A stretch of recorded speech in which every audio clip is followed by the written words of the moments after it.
people to know that this is a place where that they can pause for however many minutes that they can and get that. I think it's very valuable, Doc. Well, I have bought into your language too. What? Session work. We need Thank you. You have sold me on it as an idea and as a way to communicate this idea of slow down. In fact, where we work together, one of the pillars there is to unplug. It's true. And it's not because we despise technology, although I have a love-hate relationship with Me it. too. It's because we work with students that have been they've been taken over by it, and that's the only way they know to relate. Yeah. And it's destroying their psyche. Yeah. Yeah. Let's go to the next piece. I think we should wind down. So then this idea of encourage personal growth, Doc, to me, what that means is it's really, there's two words that come to my mind. One is oppositional work, Doc. I want people to consciously be opposed to what you have just talked about at some level. That doesn't mean that it's a permanent thing or a constant thing, but at some level, for there to be this interjection, this interference, let's use that word, that says some concentrated firepower with your brain, mind, will is absolutely necessary to be a human being. And I look at the people that I admire the most, Doc, and I'd put you, and I don't flatter you, in that category, but there are some others that I really admire. These are men and women that are on the path of personal improvement and development. I still develop, Doc. I still read books. I still think thoughts, and you and I talk those through. Do you want to say anything about that? Now, what comes to my mind is that everyone has to be willing to yield. Yield's not a good word. Everyone has to be willing to stop themselves. They have to restrain. Restraint. There is no personal growth without restraint. I'll take that. None. Yeah. No. And we're against that culturally. We think anyone that imposes a restraint is a perpetrator. Wow. I mean, think about that. Wow. And so we are raising a generation that wants to do that want to call all elements of restraint as perpetration. And then anyone else that has been called to restraint is a victim of the perpetrator. That's insanity, Doc. The next piece is lean into future me. You know me, Doc. That's another one of your phrases, future me. I'm a futurist. I believe in it so much. Doc, in terms of the healing, therapeutic, in terms of the, it's not an interventive to me, Doc.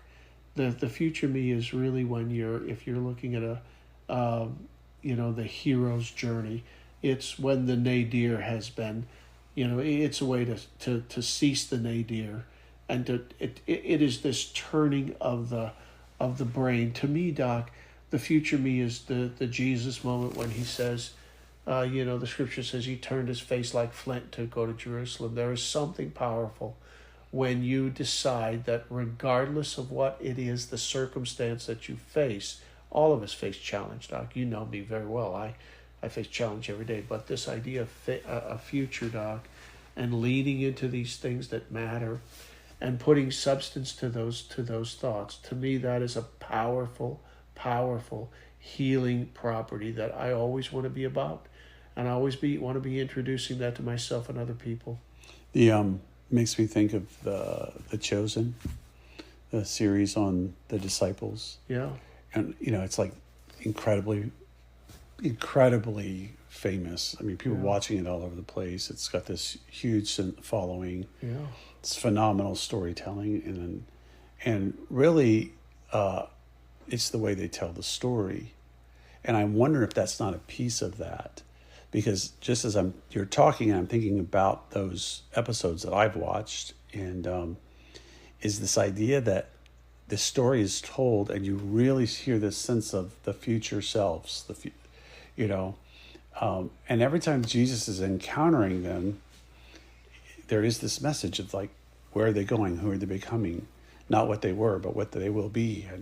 And it's a mystery sometimes, and they're coming from all kinds of backgrounds, wicked and self-righteous and intellectual and earthy and all over the place. But I think that might be one of its popularities. It has that sense of future, because whenever you really own that, you have hope. It is the flint and steel, isn't it? It is. I love that. Let's talk about resist the culture. And I just want to touch this, Doc. I don't want to spend much time here because I don't want to be the Muppet in the balcony guy. But there is this element, I think, that if you're going to become the person that you wish to be, one of the principles that I think is a staying and sticking principle is this idea that you have to develop your own why. And it's gonna have to go against some current. What do you think about that? Well, I could go on one of those riffs here, so I might just say when we will probably bring this. I think we'll bring up many of these will do this over and over again. We will. Yes, I'm just going to go. Yes. There has to be a sense, just like there has to be a sense of restraint for personal growth. There has to be a sense of resistance. No doubt. For healing. There's just no doubt about it. You're going to be resisting something. If you're not pushing against the current at some place, heaven forbid, and then pursue God. And for me, Doc, I just want to lean here, and I'll hover here for a minute, and I want you to speak in it from your piece, please. But for me, I'm well aware, Doc, that the culture has I don't want to use a word abandoned, but let's use the word severed itself from the mooring, the ideology that, Christ is Lord, these kind of things that used to be kind of common parlance. For me, pursue God now means, Doc, it means all I'm hoping from our broadcast, and I mean this, Doc, is that our conversations, whoever might listen, that they would just see a glimpse of, maybe if we could get to there, I would feel like my heart would leap. Honest as soul. Mm-hmm. Please. Well, I just go back to the AA 12-step tradition, that there's a point we have to realize that we aren't successful at navigating the world on our own. And I think that's designed because God designed himself to be part of it. And people will argue about, well, how involved is God? But let me just go back to the point. No, it's just part of it. And whenever a family, a culture, a community severs that, it not only has personal implications, it has cultural community implications. So God is a part of our world. And that's a point that people have to wrestle with, Love that. Then, Doc, build personal autonomy. And this is your piece, not that the others aren't. But you said to me, Steve, I want people to have autonomy. And I've never really understood that word till the last few months when you told me what it meant. And so help us understand what you mean by autonomy, please. That the decisions that you are making are made really from your core. And that means that your decisions might start out here, and then you have to make them over and over and over again before they are in your core. But you are self-determining. Even within community, you are self-determining. And even when we give direction, even in parenting, we make decisions for our children, but the intent of that decision making is to create a context in which they then know how to make decisions for themselves. And so autonomy is important. And so many times when you look at where caregiving has gone wrong, it's because they eliminated autonomy. Or not that could be the case, they eliminated autonomy, just do it my way. or it was where they didn't make a place to nurture autonomy. Wow. So what you had is people following the crowd. But as soon as you change the crowd, they just learn to follow another crowd. And then, so autonomy actually is where the power of change is there to stick. Without autonomy, change does not stay.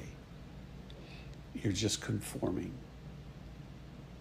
And so autonomy, and it's not just honoring it. And I get this a lot from my psychotherapy training, the autonomy. But I think that's probably where it took some of its greatest shape is studying in psychotherapy. But it comes out of my theological perspective too, that God gives us a free will.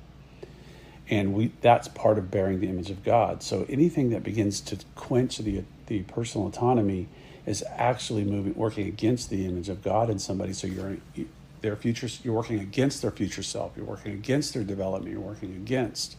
So you have to let people make decisions, even if sometimes they're bad. Love that. And then the final piece, Doc, that we agreed on is, and again, this comes from you, sir, and I love this piece because I think when I think of the work we do and that I do for myself, every day I live into this. Maybe the rest I'm shaky on, but every day I try to embrace hard tasks. Every day I try to do that at some level. And so the work that we do and the push we have is to get people that encounter us and welcome us into their spaces, to help them to see that this is not going to be an easy thing. This is not going to be a simple thing. And most of the people, as you know, that we see or who are in the, kind of the wake or the tears of influence or episodic, wake that you and I encounter, they've been through so many things. And so the hard task is going to be based on these 7 principles, and then putting the leather to the road. How do you see that place? Well, it's undeniable that God calls us to hard tasks. No doubt. I think we were made with the capacity for that. And maybe we could say this way: being healthy is the capacity to easily or more easily do hard things. I think so. And we often think as hard as being evil, but it's not. I mean, this is where I'm noticing in the current generation of adolescents, they're telling me they don't feel safe when really they're just saying this is hard. Yeah. So by profession of counselors have taught them about, or do you feel safe? We ask the question and they're answering it, but they're not answering it with the same definition of, are you in danger? Is there an imminent peril to you? Physically, or even potentially emotionally. They're not really measuring safe. They're answering that question that, oh, this is hard, or this is uncomfortable, or this is scary, not is it safe. So we're moving away from hard, and it's being reframed. And I don't know where that goes when we call hard not safe. Well, I love our first session we've had. It's fun.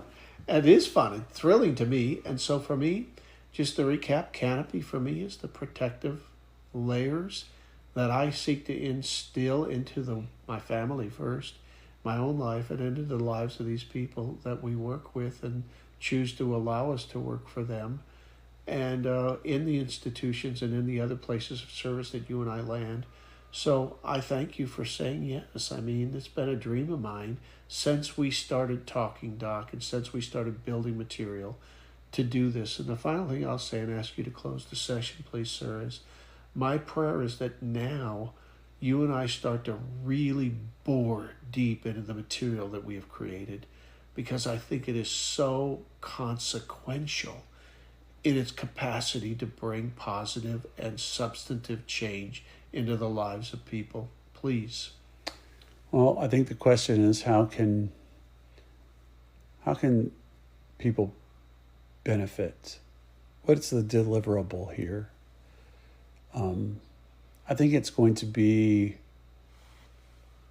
a place where they can say, okay, I get that, yes. Or, oh, I thought that same thing.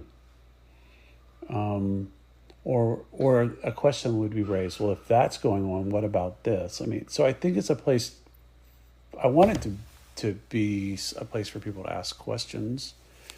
So I think they can get that.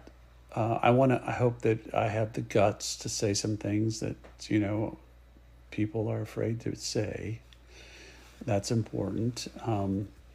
And so I think they can get that. So like, wait a minute, other people are thinking about this. I hope that it is a place for them to have their own curiosity piqued. And it's a place where we make reference to things, and we probably need to be thinking about how to communicate those reference points.